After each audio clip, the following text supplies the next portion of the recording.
What's up, everybody? Welcome to the Voltron Watts YouTube channel. My name is Kyle. I'll be your host today. This is the face that runs the place. Thank you for being here. Today we're going to touch on e-bike laws and a couple things you should know before you purchase one. Let's get after it. Houston, we have a problem. And this here is one of the downfalls of electric. I ran out of battery.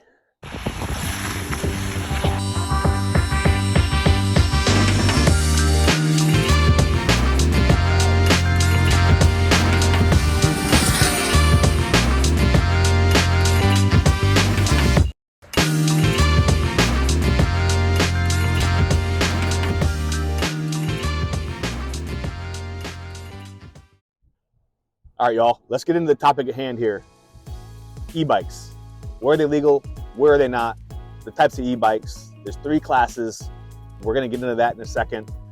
First and foremost, let's go over the important things. E-bikes are governed like bicycles.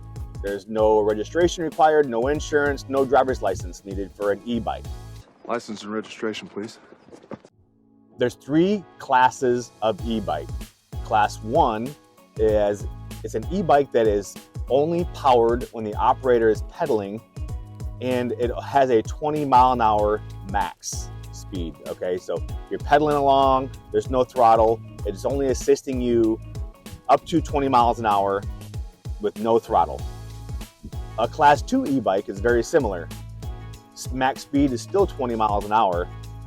It has a throttle, and the one thing about the class 1s and 2 e-bike, you can be any age to ride an e-bike in Texas.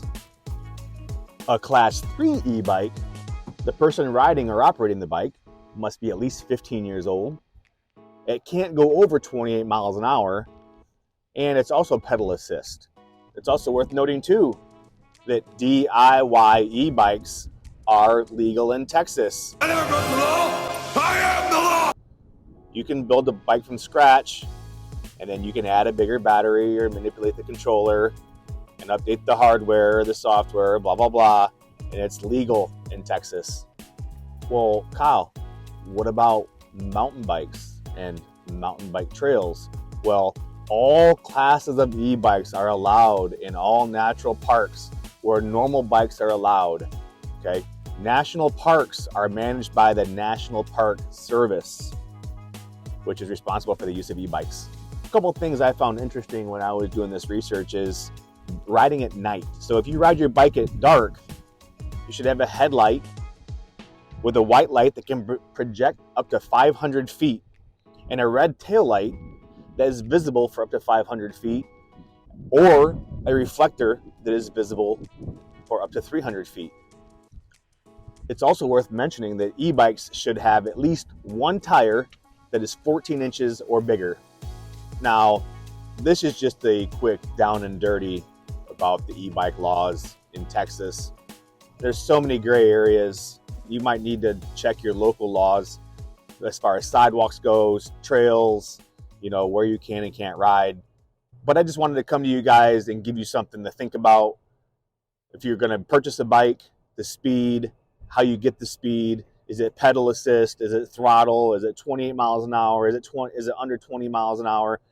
These are all things you got to consider when you're purchasing your e-bike.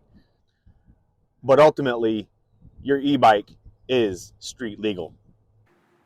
All right, meow, where were we? I'm sorry, are you saying meow? Am I saying meow? All right, y'all. So that wraps up this episode of the e-bike laws.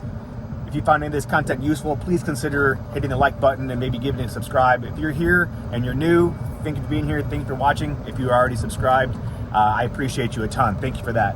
Coming up next, I'm going to have a couple videos regarding your golf carts on the street, your electric pit bikes to include razors, your Mototech type e-bike, e-motorcycles, and electric scooters.